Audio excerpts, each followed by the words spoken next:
Christiane Taubira, de nouveau victime d'une insulte raciste. Christiane Taubira était de passage ce vendredi après-midi à Angers. Mais comme à chacun de ses déplacements, ou presque en ce moment, la garde des Sceaux est prise à partie, traitée de guenon. Une banane pour la guenon.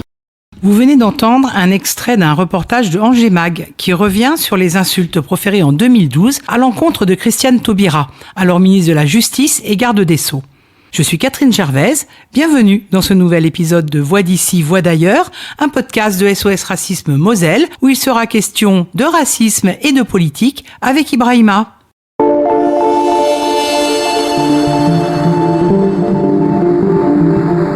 Bonjour à toutes et à tous. Alors aujourd'hui, j'ai le plaisir de recevoir Ibrahima pour le deuxième épisode de Voix d'ici, Voix d'ailleurs, le podcast de SOS Racisme Moselle.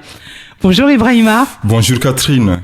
Merci d'avoir accepté notre invitation pour ce deuxième épisode. Alors tu es né au Sénégal, dans la partie est du pays, je crois. Tout à fait. Tu es passionné de poésie, de théâtre. Tu as d'ailleurs écrit 2 livres. Tout à fait. Et tu as également des engagements dans notre société pour la rendre plus solidaire. Tu nous en diras plus, je pense. Alors est-ce que dans un premier temps, tu peux nous raconter un peu ton enfance au Sénégal et ce qui a fait naître peut-être chez toi ce désir d'écriture ? Alors merci tout d'abord, je te remercie d'avoir pensé à moi, de m'inviter. C'est un plaisir et un honneur pour moi. Exactement, je m'appelle Ibrahima Ba, je viens du Sénégal, dans la région qu'on appelle Tambacounda. C'est une région qui se situe à l'est du Sénégal, une des régions où il fait excessivement chaud.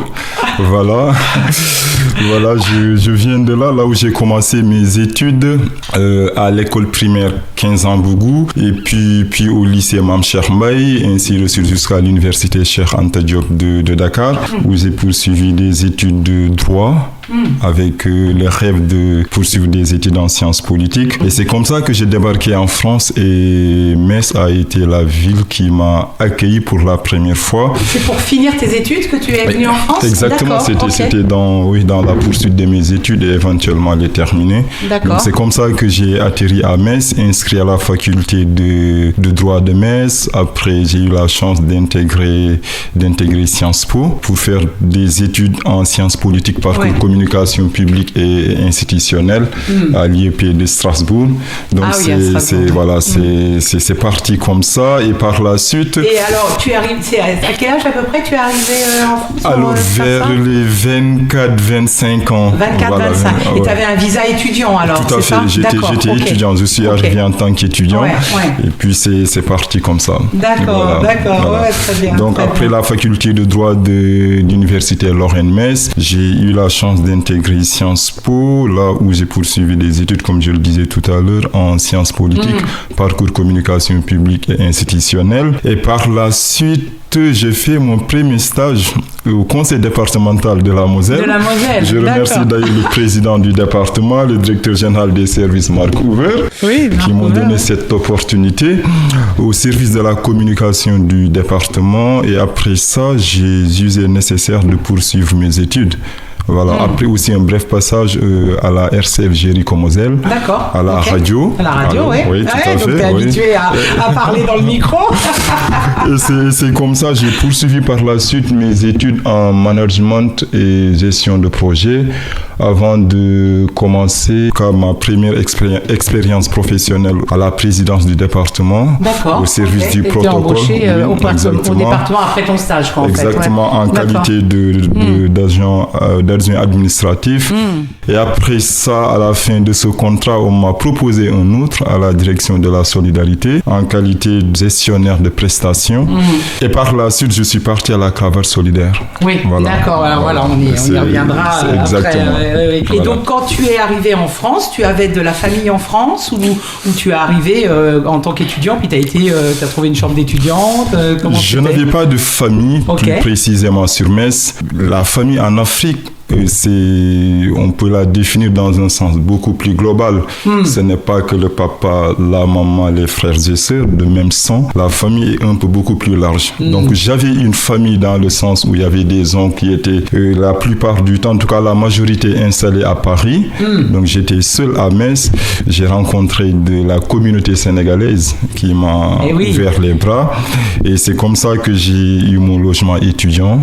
Voilà, et par la suite, et puis j'ai pris mon envol avec de bonnes personnes que j'ai eu la chance de rencontrer. Il y a une forte communauté sénégalaise à Metz? Oui, tout à fait. Il y a une forte communauté sénégalaise, une communauté active d'ailleurs. Active, voilà, tout à fait. Donc oui, ils ont pu un peu te prendre sous leurs ailes au départ. Et c'est parti comme ça. Oui, c'est parti. D'accord, très bien. Et alors, donc tu as obtenu une chambre étudiante, c'est ça? Tes études, ça s'est passé avec succès? Au début, j'avoue que c'était pas du tout évident. Ce n'était pas du tout facile. Je débarque pour la première fois en France. Et puis, avec toutes ces conceptions qu'on avait, la France. Voilà, ce pays de rêve d'Eldorado. Même si de base, ce n'est pas ce qui m'avait poussé à quitter le Sénégal. C'est parce que tout simplement, les années universitaires se chevauchaient. Une année, je pouvais la faire 2 ans ou plus pour aller à une classe supérieure. D'accord. Donc c'est comme ça. Et puis le début n'était pas du tout évident, il fallait s'adapter. S'adapter dans un environnement qui n'était pas le mien, s'adapter vis-à-vis d'une culture qui n'était pas la mienne, mais s'adapter en restant moi aussi. Donc ce n'était pas du tout évident. Et j'ai l'habitude de raconter cette histoire. Et la chose qui m'a le plus marqué dans cette phase d'intégration, c'est quand j'ai intégré Sciences Po et que pour la première fois, on était là, on était dans la salle, chacun devait se présenter. D'abord, j'étais là le seul black. T'étais le seul noir de la salle, là, ok. Exactement. De la salle, mais du site aussi. Ah, du site aussi. Du site, et puis je me disais, mais qu'est-ce que... Je ne pense pas que j'ai ma place ici. Mais il a fallu quelques temps après pour qu'un ami me dise, est-ce que tu sais que tu t'es habité par ce qu'on appelle le syndrome de l'imposteur? Eh oui. C'est ce qu'on m'a dit. C'est intéressant que tu dises ça, parce que du coup, quand on est dans une minorité quelque part, ben, on a ce syndrome-là. Exactement. Et ça a beaucoup impacté sur cette année. Parce que au début, quand les gens devaient se présenter, à chaque fois qu'on devait rencontrer un professionnel, un professeur en tout cas, on devait se présenter. Et à chaque fois que les gens se présentaient, j'entendais des gens dire, j'ai fait un stage à la Cour européenne des droits de l'homme. Ah oui, tu as été au Sénat? Oui, parce que ma maman était sénatrice. Ah oui, c'est ça le réseau. Je me dis, la seule chose que j'ai ici, que j'ai hérité jusqu'ici de mon papa, c'est son nom de famille. Et puis, je dis, mais est-ce que j'ai vraiment ma place ici? Donc ça m'a beaucoup travaillé, ça a beaucoup impacté aussi sur mes études, même si au final, je m'en suis sorti. Voilà, je m'en suis sorti, mais ce n'était pas du tout évident. Donc c'est à partir de ce moment que j'ai eu ce déclic pour me dire que si je suis là, c'est parce que j'ai ma place ici. Exactement. Et la réflexion qu'on peut se faire, c'est que la place, on se la fait. Chacun fait sa place, en fait. Voilà, avec ce qu'il a aussi à l'intérieur de lui, quoi. Oui, bien sûr. Tu as eu cette force-là parce que c'est sûr que c'est pas évident quand tu arrives dans un autre pays, une autre culture, un autre climat, une autre alimentation. Voilà, c'est quand même beaucoup de choses qui perturbent. Ta famille a été fière quand tu as été diplômé? Oui, ma famille. Moi, j'ai grandi avec mes grands-parents. Ma grand-mère a toujours eu confiance en moi et j'ai toujours eu confiance en elle. Donc, elle me disait toujours, il n'est pas interdit de tomber. La chose la plus difficile et qu'il ne faut jamais faire, c'est de tomber et de ne pas se relever. Évidemment. Donc, j'en ai fait ma tasse de thé.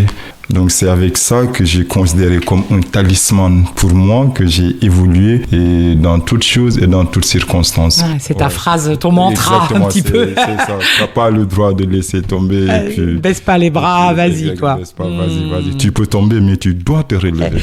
Mais tomber, c'est bien parce que ça apprend aussi beaucoup à faire des erreurs, se tromper, rater, voilà. Mais comme tu dis, il faut après se relever, aller plus loin, refaire. Tout à fait. Bien Donc, sûr. c'est- D'accord. c'est ça, ouais. Et alors, quand tu disais que tu étais le seul noir dans dans ce site-là, Oui, oui. dans cette école, donc à Sciences Po Strasbourg, hein, c'est Oui, ça. oui. Et ça se traduisait particulièrement, je sais pas, est-ce qu'il y a des moments où tu as eu des signes comme ça un peu difficiles de la part des autres, ou des regards, je sais pas, ou au contraire, on se disait, il est intéressant, il a des choses à nous raconter, il vient d'ailleurs. Alors, pour dire honnêtement, je pense que si je me replonge à ces moments-là, je pense que le problème était plutôt moi D'accord. que les autres. Ok. En tout cas, aujourd'hui, c'est la conclusion C'est que l'analyse j'en que tu en C'est fais. l'analyse que j'en fais.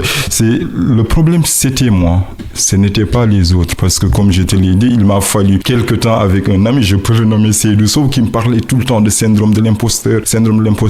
Donc, je me suis dit, le problème, c'était moi. Je devais juste, dès le début, me dire que si je suis là, c'est parce que j'ai ma place ici. Je ne l'ai pas fait. Et en même temps, ça m'a permis, d'ailleurs, pour la suite, parce que je ne me suis pas arrêté là. Quand j'étais à la RCF Jéricho-Moselle, j'ai fait 3-4 mois, ils m'ont proposé de rester parce que ça se passait très bien. Je me suis dit non, je vais aller poursuivre des études beaucoup plus professionnalisantes. Et c'est comme ça que j'ai intégré l'IAE d'ailleurs. Donc j'ai eu la chance t'as fait l'IAE Oui, après. j'ai fait l'IAE. Et là, ce n'était plus pareil. Voilà, ce n'était plus pareil. J'ai appris... Ouais, C'est plus pareil dans quel sens? dans le sens où je pense avoir repris confiance. Ah, ok. J'ai repris confiance. Il n'y avait plus ce syndrome de l'imposteur. Ah. Je me dis, si je suis là, c'est parce que je peux être là. Et si je suis là, c'est pour faire des choses. Et ça s'est passé hyper bien. Alors, je vais te poser une question. Il y a beaucoup les Africains, quand ils viennent en France, ils font beaucoup d'études. Oui. Ils font beaucoup ils enchaînent comme ça des diplômes, etc. Est-ce que tu penses que c'est lié justement à ce syndrome de l'imposteur? De dire, en fait, j'ai pas ma place, donc il faut que je prouve par des diplômes que j'ai ma place. Est-ce que c'est lié à ça? Alors, ce sera un peu difficile pour moi d'apporter une réponse exhaustive, en tout cas, à cette question. Mais je sais que la plupart des étudiants qui viennent, la conception qu'ils avaient de ce qu'est la France ou les études en France, une fois sur le terrain, on se rend compte qu'il y a un décalage. Donc, c'est des gens qui se cherchent. Qui essayent de trouver leur voie. Moi, jusqu'au moment où j'étais à Sciences Po, toutes mes études étaient plutôt orientées parce que j'avais cette ambition de faire la thèse. C'était des études orientées, c'était de la théorie, c'était des études orientées vers la recherche. Mais à un moment donné, il faut se dire qu'on doit travailler. Passer à l'acte. À l'acte, exactement. Et ça, il faut des formations, il faut des diplômes professionnels.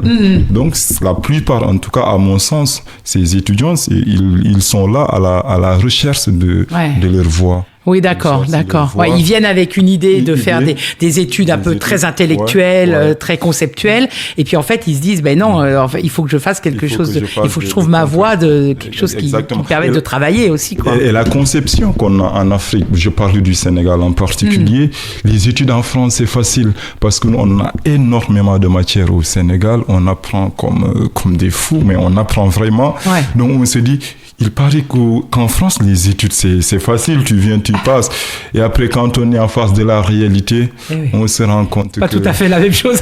je me rappelle tout au début, quand je suis entré dans l'amphithéâtre, c'était à la faculté de droit. J'étais là avec mes notes, mon petit cahier, tout, et puis j'entends l'ordinateur. Mais moi, pour ouvrir une page, ça va me prendre quelques secondes ou je sais pas, tout ce que tu veux. Et là, je vois les gens, j'entends juste le bruit du clavier. C'est un problème. Et j'étais là, je me suis mis, dans quoi je me suis mis? Ça allait tellement vite, ça allait très vite. Donc, c'est aussi une petite difficulté que nous rencontrons souvent quand on est étudiant étranger en France, surtout si on n'est pas très bien préparé. D'accord, je comprends. Mais c'est intéressant ce que tu racontes. Merci. Parce que c'est vrai que ça permet aussi, nous, de comprendre mieux, quoi. Bien sûr. Et donc, tu es revenu donc à Metz pour faire l'IAE, c'est ce que tu disais. Mais j'ai jamais quitté Metz. Même quand tu étais à Strasbourg. Comme je te l'ai dit, je ne sais pas si c'est à cause du sentiment que j'avais quand j'étais à Strasbourg. Je n'ai jamais passé un seul week-end à Strasbourg. Et pourtant, partout, j'entends dire que c'est l'une des meilleures villes de France. C'est une grande ville, une ville européenne, tout ce que tu veux. Mais à Metz, je me sens comme au Sénégal. D'accord. En dehors des études, en dehors de mon épanouissement personnel, mais c'est la chance que j'ai eue de rencontrer des personnes très sympathiques, des personnes avec qui j'ai noué des relations particulières, des personnes qui m'ont toujours tendu la perche, qui étaient là pour moi, des épaules sur lesquelles je pouvais vraiment, voilà, tout ce que tu veux. Ouais. Et c'est comme ça a fait de Metz ma ville de cœur. Je n'ai jamais voulu quitter Metz. Quand j'étais à Strasbourg, j'étais encore à Metz. Parce que quand j'étais à Strasbourg, je faisais 2 formations en même temps. J'étais à la fois à la faculté de droit de Metz, à la fois à Sciences Po. Okay. Je suivais les 2 formations concomitantes. Oui, exactement. Et après, à un moment donné, ça a devenu beaucoup plus compliqué pour moi. Et je n'ai jamais quitté Metz. D'accord. Et alors, tu disais, quand tu étais à Strasbourg, dans l'école, tu étais le seul noir, mais que le problème, c'était plutôt toi que les autres. Est-ce que ça a évolué au fur et à mesure? Ou alors, est-ce que, en fait, comme tu avais des gens qui t'entouraient, ça s'est jamais... t'as jamais eu de sentiment comme ça, de difficulté liée à ton origine? Je comprends, je comprends ta question. Oui. Alors moi, je pars du principe, ça n'engage que moi, c'est ma conception. Je pense que tu parles du racisme. Oui. Et pour moi, on ne peut pas parler de racisme sans parler de stéréotypes. Oui. On ne peut pas parler de racisme sans parler de préjugés. Exact. On ne peut pas parler de racisme sans parler de discrimination. Alors, les stéréotypes créent les préjugés et qui peuvent conduire à de la discrimination, à des discriminations. Et lorsqu'ils ciblent, c'est seulement lorsqu'ils ciblent une origine ou une ethnie qu'ils constituent du racisme. Exactement. Ouais, quand c'est généralisé. C'est ça, quand c'est généralisé. Et notre perception, d'après ma lecture de la sociologie ou de la psychologie, tout ce que tu veux, notre perception de la réalité est influencée par 4 facteurs. Ça, c'est les sociologues qui le disent ou les psychologues. Parmi ces 4 facteurs, nous avons le contexte de la situation. Après le contexte de la situation, nous avons nos a priori et représentations issues du passé. Après ça, nous avons les enjeux liés à la situation. Et enfin, ce qu'on appelle les biais cognitifs. Les biais cognitifs, bien sûr. Exactement. Donc, il est normal pour moi, je pars de ce principe, il est normal et naturel d'avoir des stéréotypes et des préjugés. Parce que je considère que nous en avons tous. On en a tous, oui. Ça, c'est mon point de vue. En revanche, pour moi, ce qui n'est pas normal, ce qui est abominable, c'est de juger une personne sur la base de ses préjugés ou de ses stéréotypes, plutôt qu'en fonction de ce qu'elle est, c'est-à-dire un être humain à part entière ou de ses compétences. Bien sûr, bien sûr. Ça, c'est ma conception. Et après, donc, un préjugé ou une discrimination basée sur l'origine ou la couleur de peau, avec l'idée que certains groupes seraient supérieurs à d'autres, pour parler du racisme, pour moi, c'est de l'ignominie. C'est de l'ignominie. Et comme on le dit, je t'ai entendu parler, ce n'est plus une question d'opinion. Non, bien sûr. Quand on parle du racisme, mais un délit en vertu des dispositions de la loi pénale. Bien sûr. Alors, pour répondre d'une façon directe à ta question, je n'ai jamais vécu. D'accord. Je n'ai jamais vécu de façon frontale. Du racisme. Ici, en France en tout cas. Non seulement je ne l'ai pas vécu, mais je ne l'ai pas connu. Je ne nie pas non plus que le racisme existe. Oui, bien sûr. Il y a des gens qui le vivent. Oui. Il y a des gens qui le subissent également. Je t'ai dit à l'entame de nos échanges, j'évolue dans l'économie sociale et solidaire, dans une association, un réseau d'associations de 15 antennes implantées un peu partout sur le territoire national. Oui, la cravate solidaire. La cravate solidaire et qui lutte contre les discriminations liées à l'image dans le cadre de l'insertion ou de la réinsertion professionnelle. Je suis très bien placé, je pense que je suis très bien placé pour dire que la France lutte activement contre le racisme. Et lutte activement contre le racisme à la fois par la loi, par des institutions et par des actions de sensibilisation. J'en suis conscient parce que je suis sur le terrain. Et par les relais associatifs, en fait. Ouais, c'est ça, pas que institutionnel, mais associatif aussi. Exactement. Donc, je suis toujours parti de ce principe pour me dire que c'est pas interdit d'avoir des préjugés, ce n'est pas interdit d'avoir des stéréotypes. Quand ces derniers sont hiérarchisés, c'est là où se trouve le problème. Oui, bien sûr. Voilà. Oui, parce que je pense qu'on a tous des préjugés. On a tous des préjugés sur les gens, sur comment ils sont habillés, comment ils parlent. On a tous ces préjugés-là. Tout à fait. Et après, c'est ce qu'on en fait. Parce qu'on peut avoir un préjugé, mais ne pas mettre en difficulté la personne qui est en face, quoi. Hein. Voilà, on peut l'écouter, comme tu disais, en fonction de ce qu'elle est, de ce qu'elle fait, de ce qu'elle sait faire, de ses compétences, etc. C'est souvent pour rebondir un tout petit peu sur les biais cognitifs. C'est souvent le résultat de nos propres expériences. Par exemple, si on parle du biais cognitif de la négativité, souvent, l'acte négatif d'une personne appartenant à un groupe donné, un groupe spécifique, on a tendance à généraliser. Eh oui, une personne, c'est tout le groupe, quoi. Ouais. Je rencontre un Sénégalais qui m'a mal parlé, je pars du principe que tous les Sénégalais sont mauvais. Le biais cognitif qui me parle le plus également, c'est l'endogroupe. L'être humain a tendance à aller toujours vers ce qui lui ressemble. Bien sûr. Quand je vois des Noirs ici qui sont regroupés, des Blancs, j'ai tendance à aller plus vers les Noirs. Dès l'instant qu'il n'y a pas de hiérarchisation, de dire que les uns ou les autres sont supérieurs ou inférieurs aux autres, pour moi, ça va, parce que c'est naturel. Voilà. C'est pareil pour les femmes. Moi qui me tiens aussi beaucoup à cœur, c'est vrai que quand tu arrives, tu vas plutôt te diriger vers un groupe de femmes que vers un groupe d'hommes, parce que tu dis, je vais être mieux accueilli là, quoi. C'est la même chose. Les systèmes de groupe, c'est effectivement très, très prégnant, quoi. Et alors, donc tu étais avec un visa étudiant, et après, donc, tu t'es mis à travailler, donc là, il fallait un autre visa. Comment ça se passe, là? Parce que moi, je connais pas bien. Et ça, on ne le savait pas non plus. La plupart des étudiants pensent que quand tu arrives en France, parce que quand tu as ton visa, tu prends ton vol, tu es dans une situation régulière. Tu penses que dès que tu arrives demain, tu vas aller t'inscrire à la fac et puis faire ta vie, suivre tes études, évoluer. Non, ton visa a une durée limitée. Après ça, il faut prouver et c'est là c'est là que le combat va commencer avec la préfecture. Ah oui. C'est avec la préfecture pour obtenir un titre de séjour qui te permet de rester dans une situation régulière sur le territoire français, mais aussi de poursuivre les études. Mais donc là, c'est plus un visa études, c'est toujours un visa études qu'il faut renouveler, en fait. C'est un titre de séjour.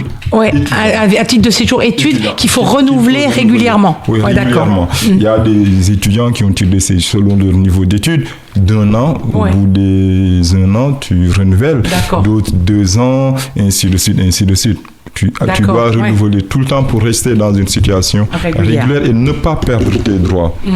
Et ça, c'est un peu difficile pour la plupart des étudiants étrangers qui sont en tout cas installés en France. Oui, parce qu'on peut penser qu'on a un permis de séjour jusqu'au bout, quoi. Mais en fait, non. Oui, parce que la préfecture est toujours là pour vérifier que les études sont sérieuses. Et ça, c'était un poids pour toi? Est-ce que tu disais, si j'ai pas le renouvellement de mon titre de séjour, il va falloir que je reparte, je vais arrêter mes études? Est-ce que c'est quelque chose qui te pesait? Oui, ça a toujours pesé, que ce soit sur moi, que ce soit tous les étudiants. Mais ça a toujours pesé. Ça a toujours un petit truc dans la tête qui se dit, oh là là. Même au bout de 6 mois, même avant l'expiration de ton titre de séjour, là, tu commences à te poser des questions. J'espère que j'aurai tout, parce que c'est difficile d'obtenir des rendez-vous, des documents à remplir. J'espère que ça va aboutir. Ça ne va pas. J'espère que la préfecture ne va pas rejeter tout ce que tu veux. Mais ça empêche des étudiants de dormir, de fermer les yeux. Donc c'est un peu compliqué. Mais pire encore, d'après les échanges que j'ai eu dans d'autres circonstances, tu te rends compte que la majorité, en tout cas, de la population ne connaît pas exactement ce que vivent ces étudiants. Donc quand tu vas terminer tes études, en principe, quand tu as un visa pour venir étudier en France, tu es là pour étudier. Après les études, en principe, tu dois retourner dans ton pays. Repartir dans ton pays pour mettre tes compétences au service de ton pays. Voilà. Et maintenant, la préfecture te donne la possibilité, après obtention de ton diplôme, un titre de séjour d'1 an. Soit pour créer une entreprise, ou bien pour trouver un emploi. D'accord. Et au bout un an après les études, tu as un an pour trouver une situation stable, quoi. Stable. Si tu ne l'as pas, tu dois quitter le pays. Ça, c'est une chose. L'autre chose, c'est quoi? Pour travailler, quand tu termines tes études, tu dois faire ce qu'on appelle un changement de statut. C'est-à-dire, tu quittes le statut d'étudiant pour obtenir ou vers le statut de salarié. Ouais, de travailleur. Travailleur. Ouais. Et là, il y a énormément de conditions à remplir. D'abord, il faut trouver un emploi en adéquation avec tes études. Ok. C'est pas parce que tu as envie de travailler demain dans la restauration, j'ai fait des études de droit, je vais aller travailler comme ça dans la restauration. Ça marche pas. Ça ne marche pas. Ah bon? Sauf quand il y a des métiers en tension. Oui, il y a des exceptions. Les métiers en tension. Il y a des exceptions. Sinon, le principe, c'est quoi? J'ai fait des études de droit. Je dois travailler dans le cadre de mes études. D'accord. Je suis obligé de trouver un emploi dans le cadre de mes études. D'accord, ouais. Tu n'auras pas le titre de séjour. Dans ces cas-là, ils diront c'est pas adéquat avec les études. Exactement, ça c'est une chose. L'autre chose, l'étranger qui est établi en France et qui a effectué ses études, à la fin de ses études et qu'il souhaite changer de statut, quitter le statut d'étudiant ou le statut de salarié, il y a le niveau de la rémunération aussi. Ouais. Il y a un minimum. Ah ouais? Oui, comme salaire pour prétendre changer de statut. C'est pas parce que j'ai envie de travailler, j'ai terminé mes études, même si j'ai le SMIC, ça me va, ou même si j'ai 1200 €, ça me va, je change de statut, ça ne marche pas.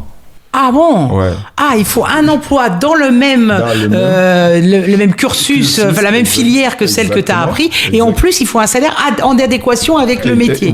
Il y a un salaire, un minimum. Je n'ai pas envie de donner des chiffres pour ne pas me tromper. Bien sûr, ça peut bouger au fur et à mesure. Donc, c'est ça. Et l'autre particularité, c'est quoi? Si ce n'est pas un métier en tension, l'employeur qui souhaite te recruter doit publier le poste 3 semaines minimum, 2 à 3 semaines, publié pour prouver à l'administration qu'il n'y a pas un Français qui postule. Voilà, justifier pourquoi je choisis l'étranger ou lié. C'est comme ça depuis longtemps, en fait. Toi, quand c'était déjà comme ça. Parce que toi, il y a combien de temps que tu as cherché, que tu as fini des études pour retrouver un emploi? C'était il y a combien de temps? C'était il y a 4 ans. Il y a 4 ans, d'accord. Donc c'était déjà comme ça. C'est pas des nouvelles lois. Ça a toujours été. D'accord, ok. Mais l'étudiant qui vient ne connaissait au fil du temps que tu découvres des choses, que tu apprends. Moi, au début, je ne pensais, pour moi, dès que tu arrives à la France, ça va, je mets mon passeport sous ma valise et puis c'est fini.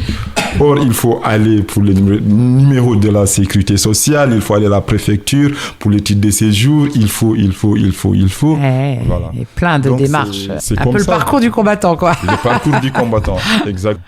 Bon, bah, tu vois, c'est intéressant parce que c'est des choses qu'on ne sait pas forcément. Alors, comme tu dis, les étudiants qui arrivent, mais même nous, le français, on ne sait pas ça. Enfin, moi, je ne savais pas non plus, quoi. Donc, puis les employeurs, peut-être qu'ils ne savent pas trop non plus, ils découvrent aussi des choses à un moment donné. Il y a des employeurs également qui ne savent pas. Non seulement les employeurs ne savent pas, mais ça peut les décourager parfois parce que c'est à eux de faire les démarches.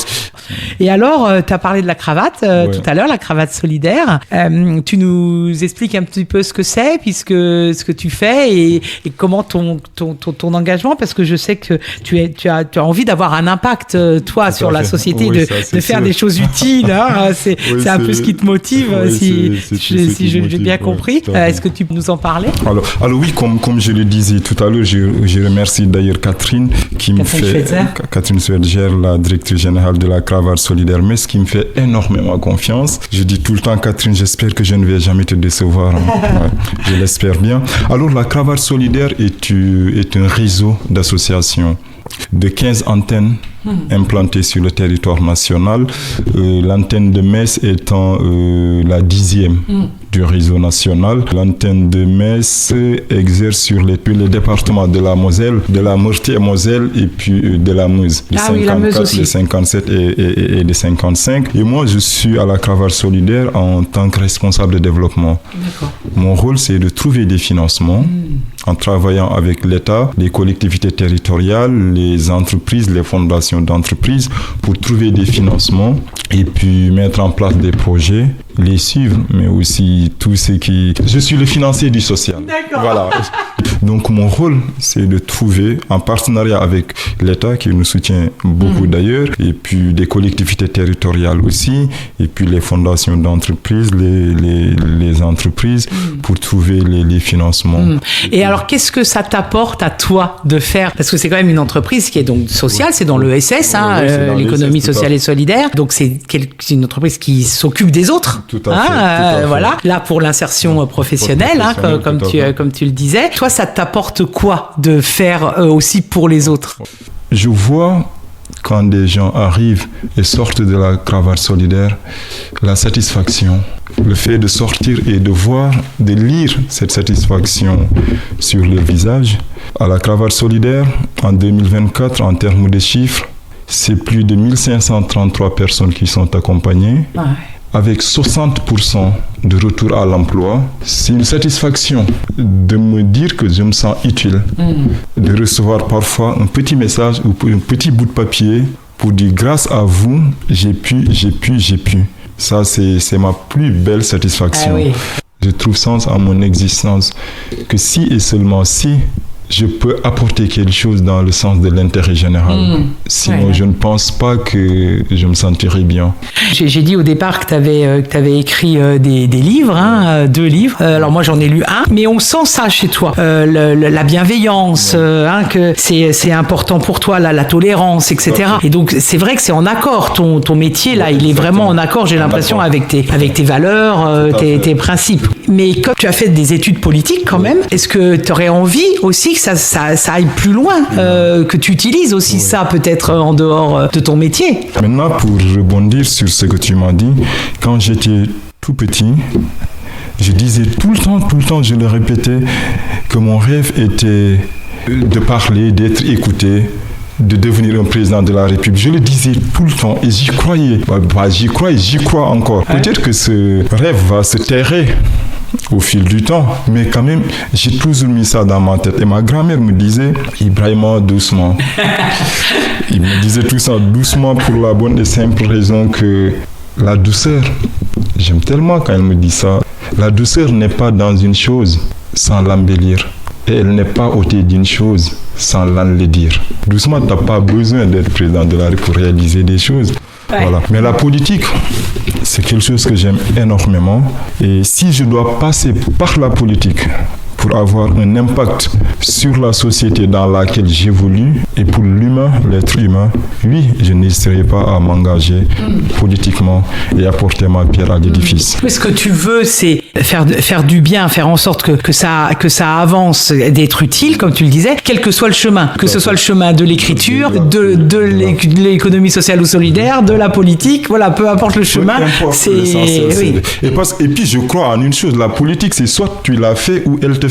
Et je préfère faire qu'elle me fasse. Très bien, tu nous as raconté ton parcours étudiant et puis aussi ton engagement dans ton travail. Comment tu vois la suite? Comment tu vois ton avenir en France, au Sénégal? C'est où est-ce que tu te projettes? Je suis citoyen du monde. T'es citoyen du monde. Exactement. Je suis citoyen du monde partout où je serai. Je m'efforcerai en tout cas à apporter ma pierre à l'édifice, à contribuer à la bonne marche de nos sociétés. Maintenant, pour l'avenir, là, je suis en train de travailler sur un roman qui me tient particulièrement à cœur, parce que même si Djamoueli, mon premier livre, a été apprécié, je suis très content. Je pense que c'était un peu précipité aussi. Là, je travaille sur un autre projet. Je prends mon temps. Donc, peut-être que ce sera en 2026, je ne sais pas. Alors, c'est un roman? Oui, c'est un roman. D'accord. Qui se passera où? En France. En France, okay. Tout à fait. Cette fois-ci, ce sera en France, exactement. Et après ça, je suis en train de créer une association. Voilà, j'ai créé une association pour les personnes ayant une déficience visuelle au Sénégal, notamment les jeunes, mais aussi pour l'éducation. Donc, je suis en train de travailler là-dessus. C'est les 2 projets qui me tiennent à cœur actuellement. D'accord. Donc, une association au Sénégal pour les jeunes qui ont des difficultés de vue. D'accord. Là, j'ai commencé, j'ai travaillé avec Myriam Sagrafena, qui est ma marraine. Quand j'allais au Sénégal, J'apportais des lunettes. Des lunettes parce que ça coûte énormément cher et c'est pas tout le monde qui a les moyens de s'en procurer.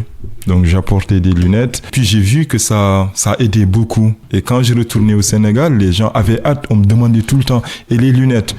Et donc après on s'est dit, mais pourquoi ne pas formaliser? Voilà. Donc l'idée est partie de là. Donc le but c'est de créer une association pour venir en aide à ces personnes, surtout les jeunes dans les écoles, mais aussi pour l'éducation. Voilà. Ah bah très bien. Bah c'est une belle cause en tout cas. Voilà. Bah écoute, merci beaucoup pour cet entretien très riche comme toujours et merci pour ton sourire et puis ta bienveillance. C'était vraiment bien. Merci à toi. En tout cas, merci pour l'invitation. Ça a été un plaisir. Merci, voilà. À bientôt. À bientôt, au revoir. Cet épisode est maintenant terminé. Nous avons hâte d'avoir vos retours sur nos réseaux sociaux, sur nos pages Facebook et Instagram, Podcast Moselle et SOS Racisme Moselle. Je vous dis à bientôt pour un nouvel épisode de Voix d'ici, Voix d'ailleurs.